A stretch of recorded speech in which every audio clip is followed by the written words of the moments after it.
Good morning, YouTube. This is Caitlin from Vandy's Books, and I am here to do some reading sprints this morning.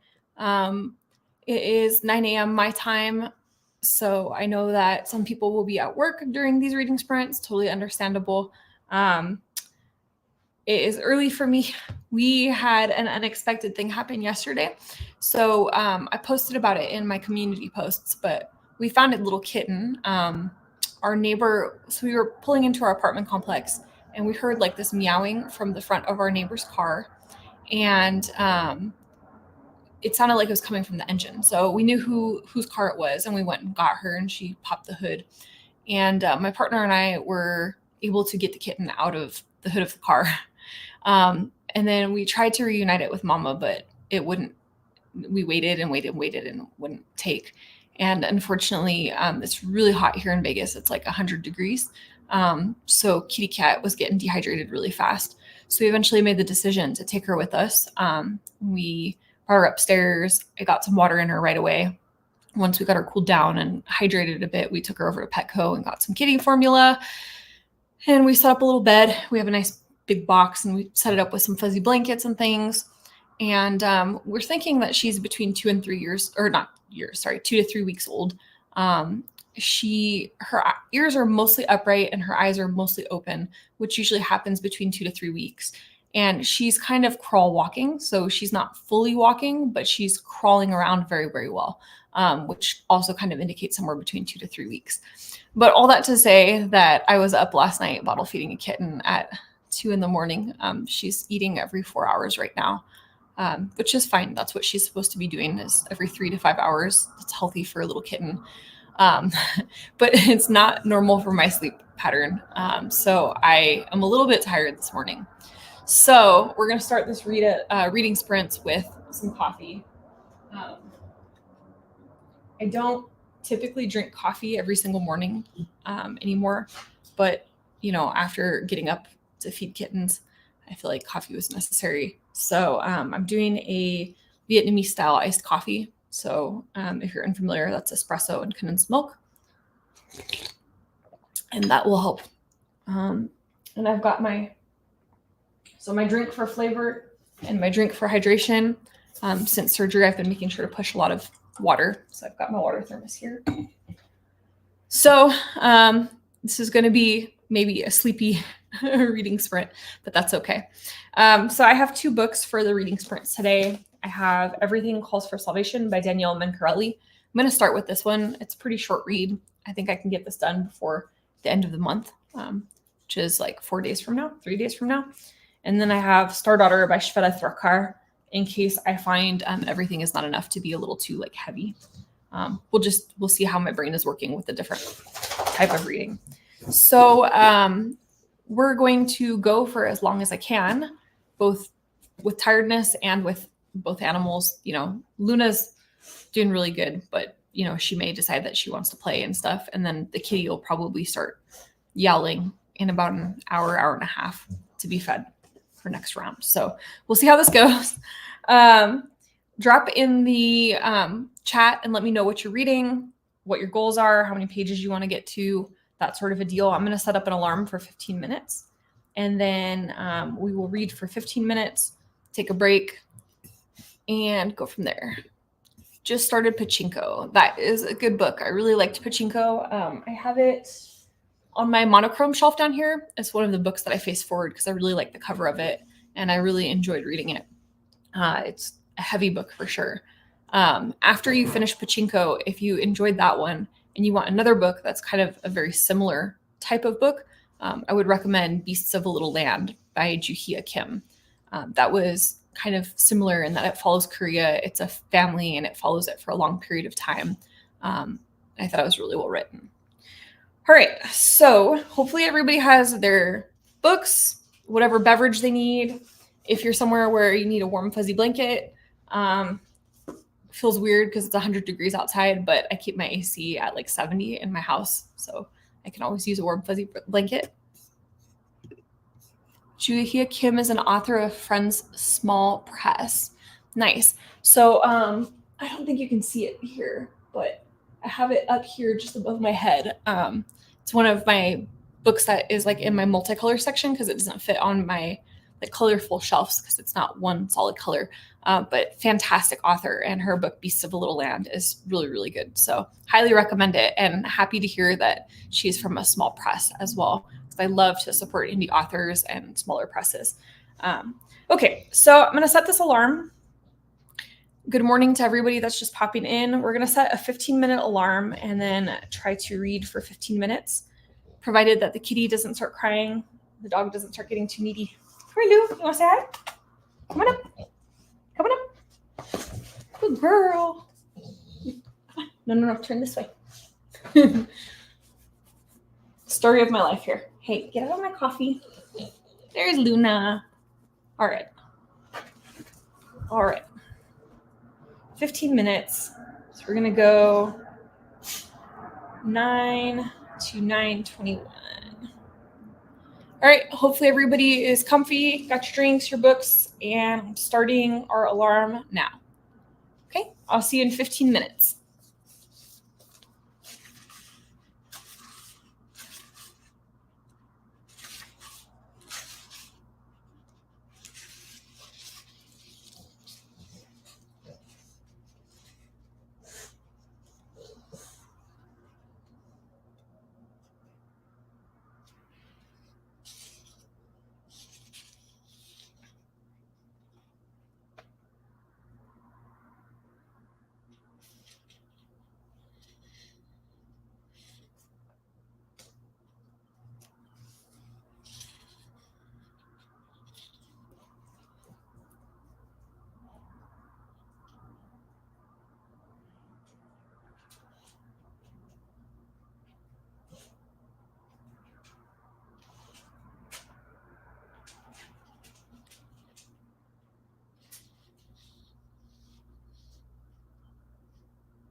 All right, guys, that is the end of our first 15 minutes.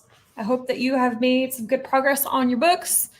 I am at page 25, so not too bad.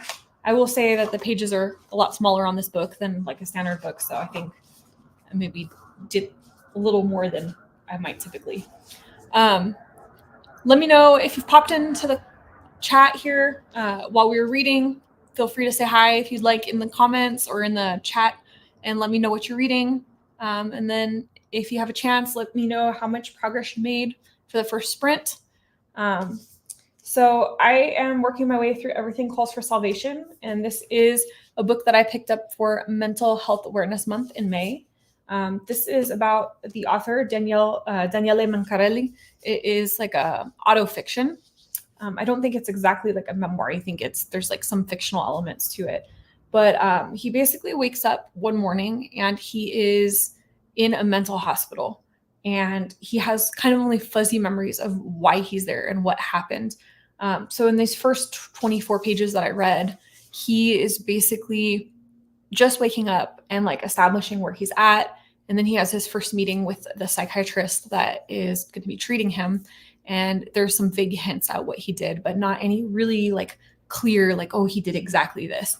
I really like the writing style though. I was a little worried that I would be too tired this morning for something like so deep, I guess, which is why I picked my second option as a fantasy. But actually the writing in this is really accessible. It's translated from Italian, and I think the translation is really smooth. I would love to read this in Italian and see like how it is comparatively. Every time I read translations, I feel that way. So depending on how much I like this book, maybe I will try to find the Italian version. I don't read Italian fluently. I can read it like so-so. I can usually like piece it together just because I speak Spanish really well and there's a lot of similarities. It kind of helps me make logical leaps. So maybe if I enjoy this one in English, I'll try and read the Italian. Margaret, I'm skimming through a research book, getting to the end, 1820s memoirs, letters of Lady Stanley and her family. That is awesome. Who is Lady Stanley? Can you fill me in a little bit? Hey, Michelle. Hi, Caitlin. I'm working on catching up on life admin stuff. Need to pick my next nonfiction read. Glad to be able to join you for a bit. I am so happy you're here as well. That is great that you are catching up on some administrative stuff. Totally fine to do that during sprints. It's all about being productive, whether it's reading or doing something else. So I'm happy for everyone to make progress on whatever their goal is. Nonfiction reads. What kind of topics do you like for nonfiction? We have some people in here that are good nonfiction readers, so maybe we can get you a recommendation for something. I know recently I read a book at the beginning of the year called The Lumumba Plot that was really, really interesting. It is about the history of the Congo and the U.S. interference in the government of the Congo. It was kind of like a covert like CIA kind of a mission during the Cold War era. And it was something that I knew very little about. Like I kind of knew a little bit that we had interfered in some places in Africa, but not in any great detail. And so that was a fascinating book if you're interested in politics and like the development of nations and revolution and all that kind of stuff. I also read, if you want like memoirs, last month I read some really good memoirs. One that I really, really enjoyed was Between Two Kingdoms by Salika Jawad. It is about her experience. She got a very aggressive type of leukemia in her early 20s. And she writes about first being sick and how writing kind of saved her through the process of being ill. And then the second half of the book is like post-recovery and what life is like trying to reintegrate into a healthy world. So depending whether you like a nonfiction informational read or you like a memoir style, those two are both fantastic. But like, let me know again what topics you really like, because I'm sure we can find you some recommendations. Interesting find for Mental Health May. Yes. So I didn't actually end up picking, like when I got this book, I didn't get it for Mental Health May. I bought it maybe a year ago, and it's just been sitting on my shelves. And so every few months I sit down and I pull like TBRs for 3 months. I have a TBR cart over there. So I pull 3 months worth of TBRs. And so I was sitting going through the books going, oh, I need a couple books for Mental Health May. And I remembered that this one cover that topic. So I'm also really interested in it because I don't know, I know each country deals with mental health and physical health issues differently. And so I'm really interested to see how the Italian mental health care system is, like what is similar to the United States, what's different, and just, again, it's an interesting subject. Lady Stanley, just one of the few fancy pants aristos in England, commenting on the social changes of the time, looking for class conflict clues. Oh, sounds interesting. I can't say that I know a ton about aristocratic England. It's not an area that I'm super well versed in, but it does sound like a really interesting topic. Is this inspiration for like your next book?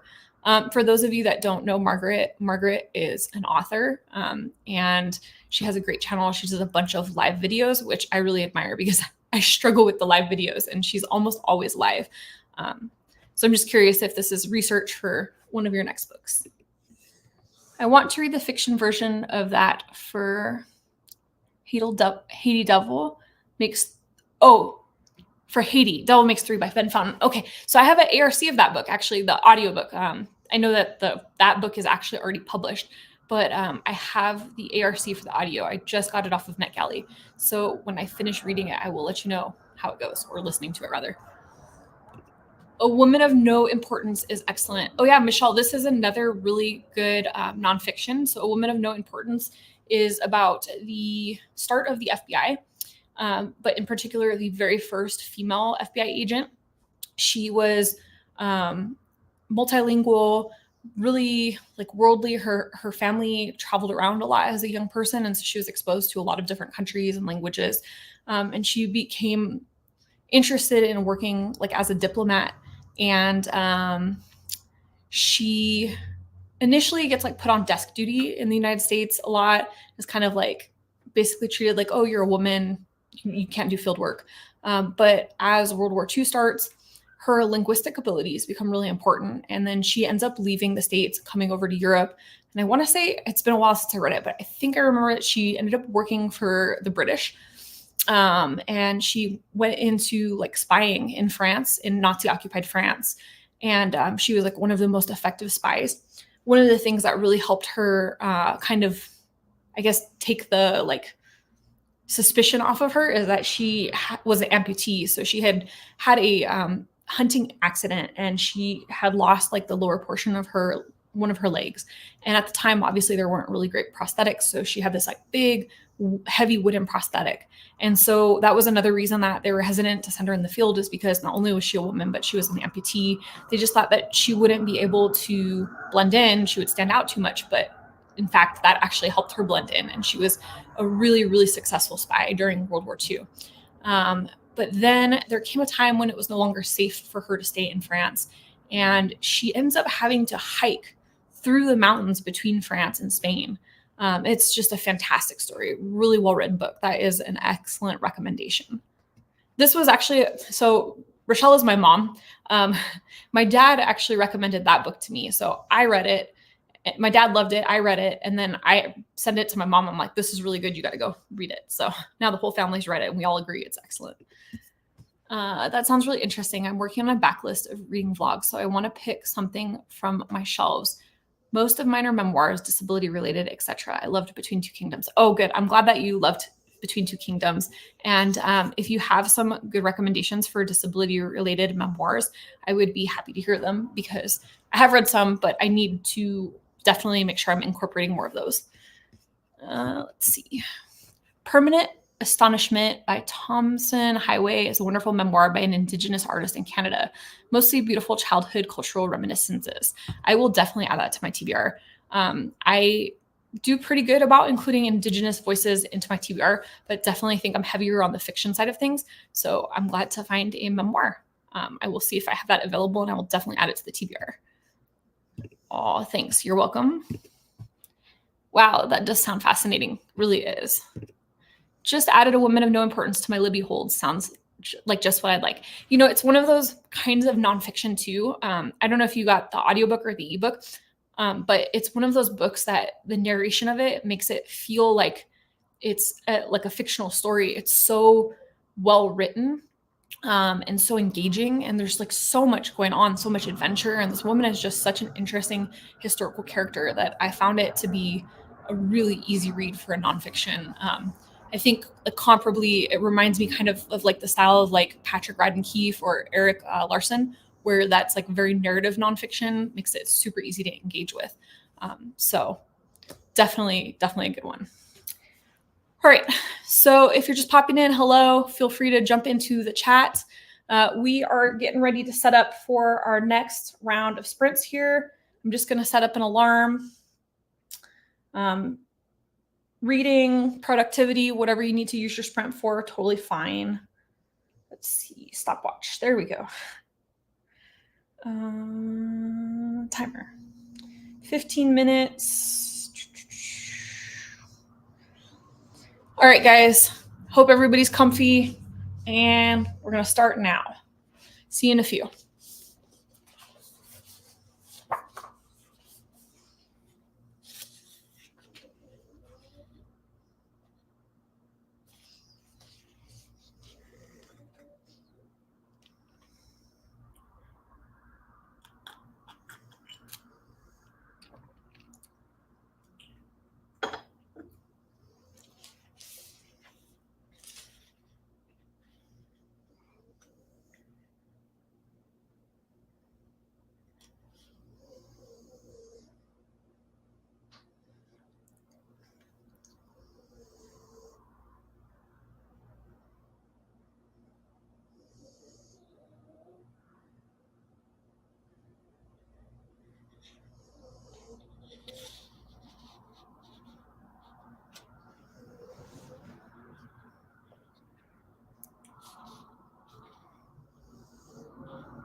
snoring, baby girl.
All right, there is our 15 minutes. If you heard snoring in the background, sorry about that. Luna is asleep at my feet. You can see her down there, and she's snoring away. So a little bit of background noise. Let's see. Michelle said, just finished Sitting Pretty by Rebecca Tausig about her life with paralysis and dating, becoming a teacher, etc. Great audio. She reads herself. Found it on Hoopla. Okay, I will add that to the TBR because that sounds excellent. I have been really into memoirs the last few months, so I would be happy to add another memoir to the TBR. So feel free to let me know in the chat how you're doing with your reading, progress, all the good stuff. So I have to say this book is super interesting. I'm really glad that I picked it up. I kind of found it by coincidence. I went to a local bookstore in Las Vegas here and had never heard of it before. I was just kind of scanning the shelves and it happened to be up on a display table. And so I picked it up and, the summary sounded really interesting. And I'm glad I found it. I mean, again, it wasn't even a book that was on my radar. And it's turning out to be really good. So I had left off at page 25. I made it to page 37. And Daniele is kind of settling into this hospital that he's in. He's on a 7-day psychiatric hold, and he is having his first, so he's met the psychiatrist already, but now in the pages I just read, he's with his psychologist for the first time. And they're talking about his medical history and like what has led him to where he's at. And it's interesting because he's been treated by all of these different medical professionals, mental health professionals. Each one of them has diagnosed him with something different. Each one of them has tried him on different medications, and nothing seems to really be working for him. And so there's definitely this like hopelessness that kind of permeates his discussion with them. And like, he's very skeptical that they're going to be able to find something that's going to work for him. I feel like this is super accurate to somebody that is going through like mental health struggles, especially when they're like complex mental health struggles. Like if you have something that's like straightforward and easier for psychologists and psychiatrists to understand, sometimes the treatment can be a lot better. But for somebody where it's complex and there's like multiple different symptoms and things like that, it seems like, doctors really struggle, and it's based on like personal instinct to kind of try to figure out what's going on. So I'm curious to see where it goes. I'm hoping that the mental health professionals at this hospital that he's currently in the book are going to do a better job of treating him. And maybe this 7-day stay will help him kind of get comfortable enough with them to open up really, truly. Let's see. Found some Wikipedia tea on Stanley's descendants. Last one was a wastrel before WW2. It sold to eventually AstraZeneca. Lots of tenants kicked out in 1950. Early gentrification near Liverpool. Okay, this gets really interesting. Wow, okay. So AstraZeneca, I think that is, if I remember correctly, a pharmaceutical company, I think. AstraZeneca, lots of tenants kicked out in the 1950s. Yeah, typical. Gentrification near Liverpool. So, okay. But I wonder how far down that is. Like, I don't know like how many generations back you're going. But that's like a fascinating little clip of history there. Before World War II, sold to AstraZeneca, lots of tenants kicked out in 1950. Early gentrification. Wow, that's a lot. Let's see. Picked a book, Divided Minds, Twin Sisters and Their Journey Through Schizophrenia by Pamela Spiro Wagner and Carolyn S. Spiro, MD. I've had it on my shelf for a long time. A student read it years. That sounds really interesting. I think I've read a couple books with people that have written about their experiences with schizophrenia. And I think that's always a really interesting topic. It could be obviously a hard topic to read about too. But I think, reading about people's mental health struggles and just mental health in general is so important.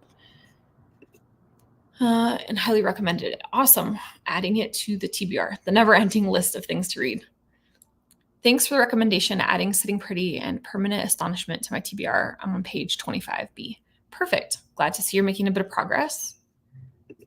Pharmaceuticals. Yep. So Alderley Park was like a Bletchley Park for drugs. Oh my goodness. I know the rabbit holes are dangerous. I could see how you could jump down like a lot of different rabbit holes there.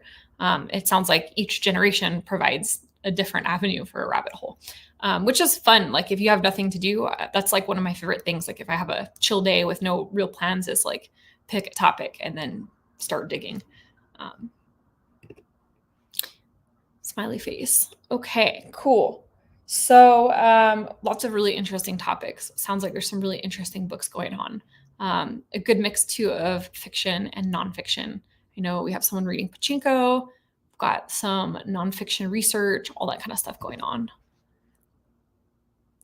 Margaret, did you read Empire of Pain? Yes. Did you? That one was fantastic. Patrick Radden Keefe. I think that was one of my, okay, so I did a top fiction video of 2023 and then a top nonfiction video of 2023. And I want to say Empire of Pain was my number 1 or number 2 top favorite. Really, really good. That history of the Sackler dynasty is hard to read. No, it's a scary one on my wish list though. It's really good. That's that journalistic, like very narrative nonfiction. Hannah recommended it to me. So I did a video where I was like letting people pick 3 of my books on my TBR. And that was one of the books that Hannah picked for me. Hannah is Savage Reads. And she was like, this is one of the best nonfictions I've read. And it was really, really good.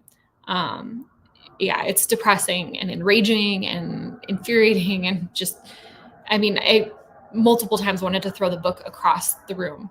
But I think considering the Oxycontin epidemic here in the United States, it's also a super important topic. The audio is really good and so frustrating about the pharma companies. Absolutely. And by the same guy who wrote Say Nothing, Say Less. That's also on my heavy but want to read list. Yeah, that's the thing that's hard sometimes. I feel like when I get into like my nonfiction, even in my fiction, but I feel like the nonfiction is a little more this way. I find that like the majority of my list is heavy, whether it's memoir or regular nonfiction. I just end up with such heavy topics. It's interesting because I've been judging the BookTube Prize the last few rounds, and I could talk about it now finally. But the first round that I judged for the octofinals was a nonfiction round.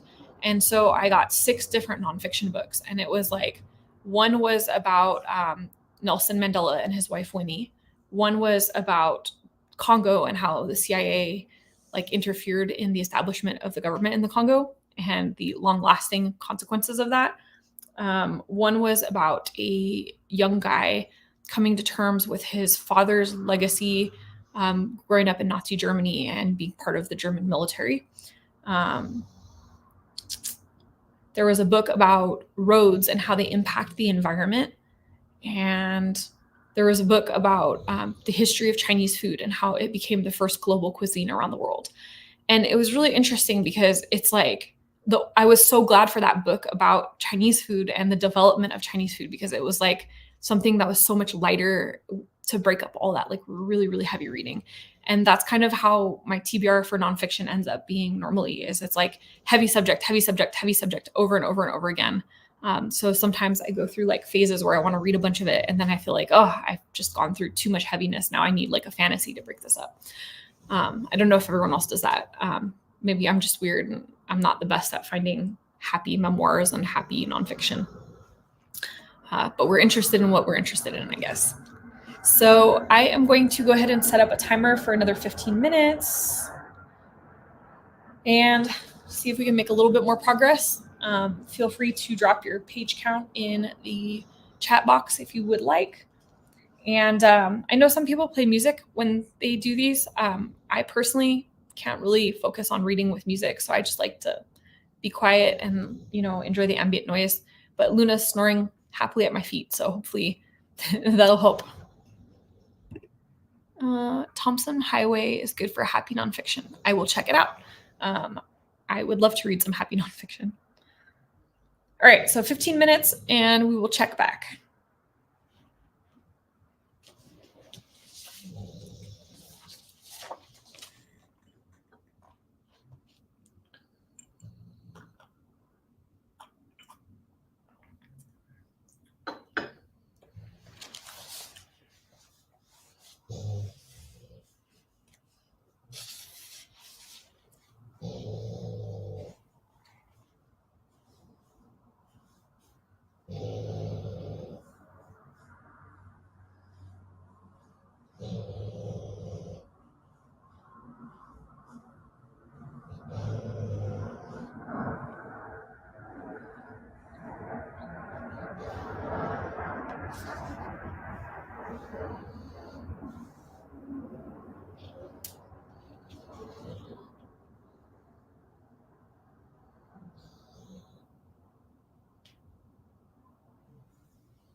All right, done with our next 15 minutes. All right, let me know how you are doing. Let's see. Margaret. Okay, switching gears. Research book is done, so going to tromp out to the library and have a peek around town. Happy reading. Well, I hope that you find some excellent reading as well. Thank you for stopping in and hanging out and telling us all about your really interesting nonfiction reads. I think I may spiral down a rabbit hole later researching this family you're talking about because they sound really interesting. See you soon. Hopefully I'll catch you on one of your lives soon. So I made it to page 48.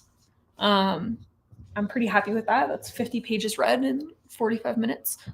So I'm not too upset about that. I'm making good progress. I think this book is only like 160 pages long as well. So at this rate, I will finish this book in no time. 163 pages. So this one just continues to be really interesting. it's interesting in that it's very sparse. Like it's talking about, you know, a really difficult topic, mental health, and this guy's experience waking up in a mental hospital. Um, and then it's like we're meeting different characters. He's introducing us to all these people, these different therapists, the different nurses, the different people that are in the institution with him. And it's like you get such a good sense of who these people are, except it's like in very short description. I don't know how to explain it. It's not super prosy. It's not really like poetic and delicately written. It's pretty direct, but it just gives you such a good sense of everything. And, you know, our author's despair really kind of permeates the writing, but also there's like this odd little note of hopefulness where he's like curious and inquisitive. And I think that that kind of keeps him going, like trying to find meaning and purpose to the things that are happening around him. Let's see. Michelle, what's the name of the book again, Keelan? It's called Everything Calls for Salvation by Daniele Mincarelli. I think this will show backwards, but that's what the cover of it looks like.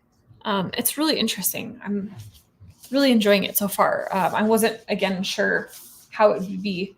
Translated fiction. I can speak. Translated fiction for me can be kind of 50-50. I either really tend to love it or really tend to like not connect with it.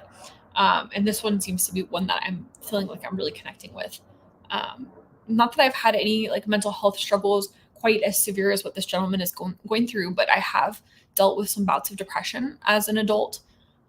Mine tend to be situational depression.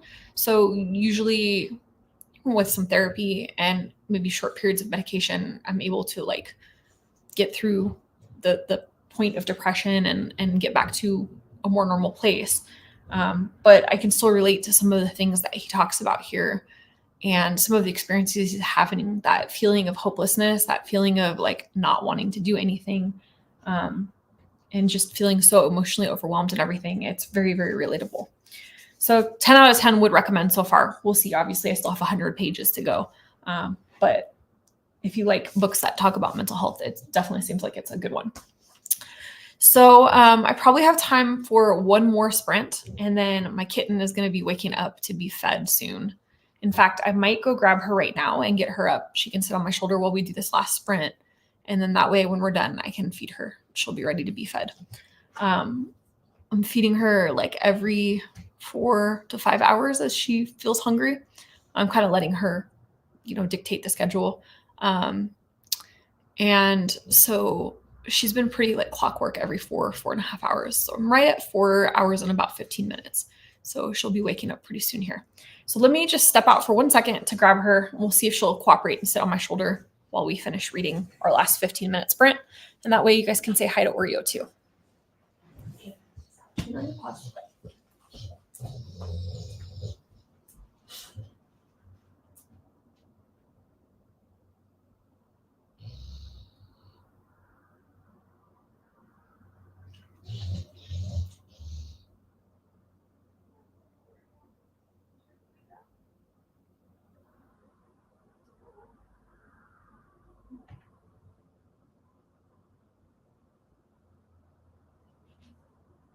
It's okay, baby dude. It's okay. It's okay. Kitty's not gonna bother you. All right, so this is Oreo right here. She's a tiny little girl. You can see she's about the size of my hand, honestly. And she is very active. You can see her little back legs are going. She wants to climb around. So we'll see if she cooperates. Come on. You want to sit up on my shoulder? You seem to like it up there. She seems to like climbing in my hair, of course. Now that I say that, she's going to jump down. Gonna sit on my chest. Here we go. Here we go, baby girl. She'll climb up on the other side in a minute here. She's so like soft and fluffy right now. We gave her a little bath last night because she was a little dirty from being in a car engine. And so it's made her fur very, very soft and fluffy. She's like doing this like nibbling thing on my neck. I think she's still looking for like a nipple. She's, still adjusting to being bottle fed. And so she kind of like nibbles It's kind of a ticklish feeling there. All right, so I will set a 15-minute timer and we will see if I can get anything done with this cat climbing all over me.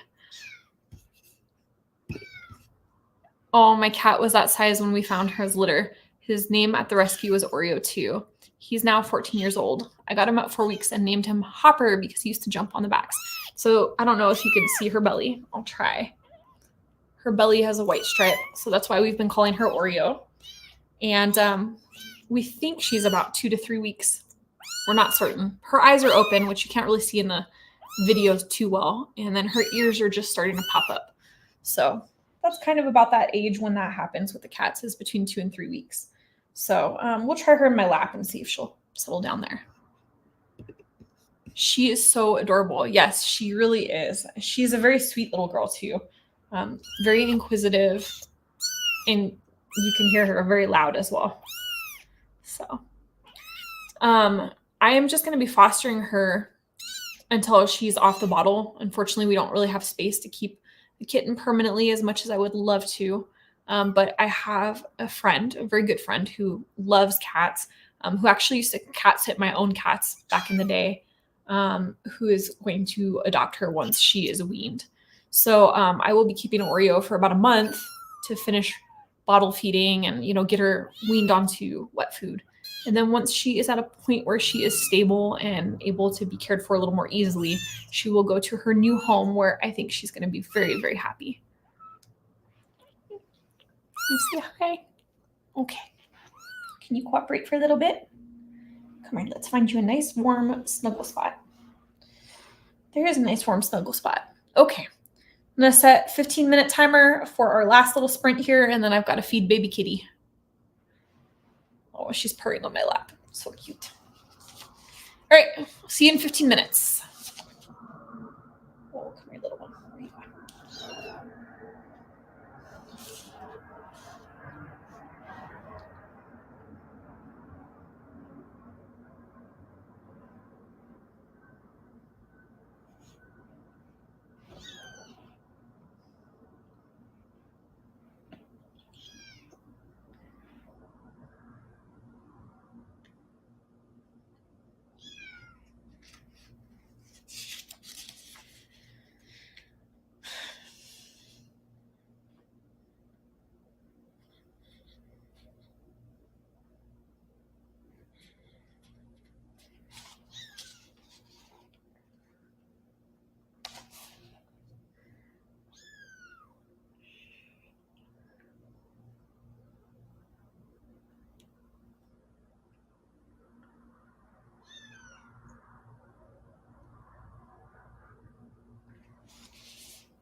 can't go up there, baby.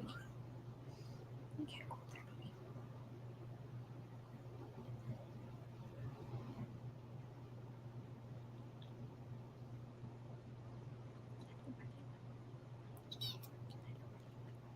Good.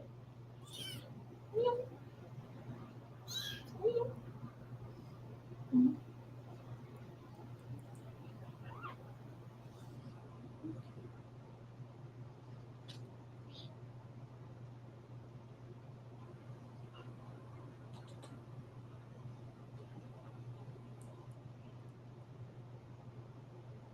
Scratchy.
Enough, little one. Soon enough.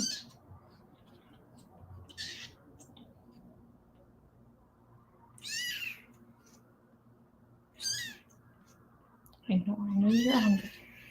Soon, baby, soon. I hear you. I hear you. Just a minute, okay?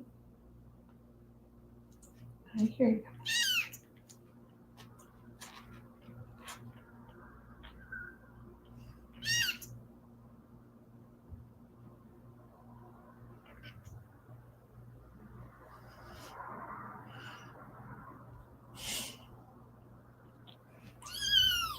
No, not on the face.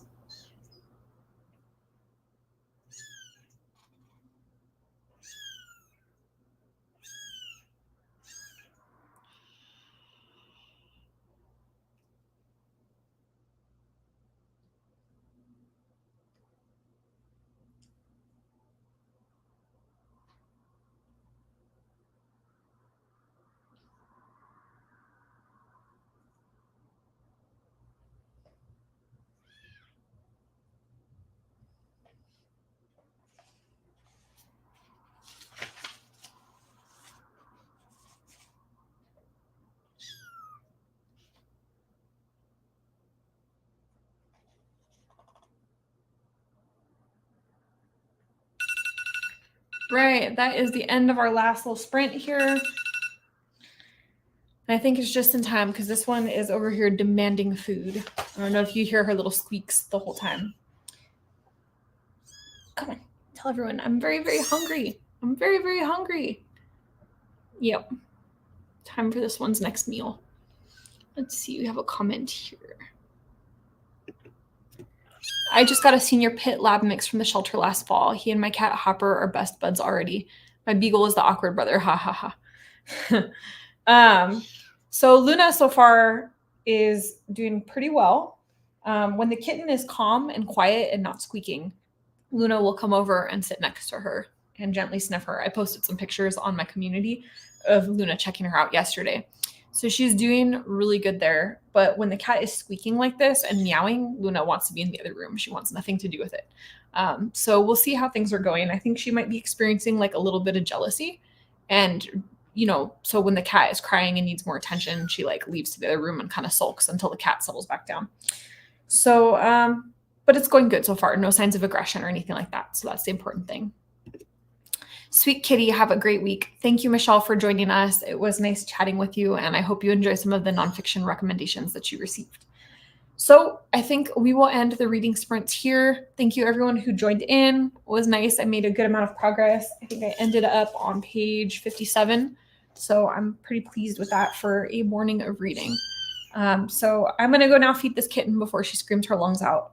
And I hope that all of you have a good rest of your Tuesday. I was going to say Monday because usually I do these on Mondays, but have a good rest of your Tuesday and enjoy whatever you are reading. This one you can see is very hungry because she keeps suckling on my finger.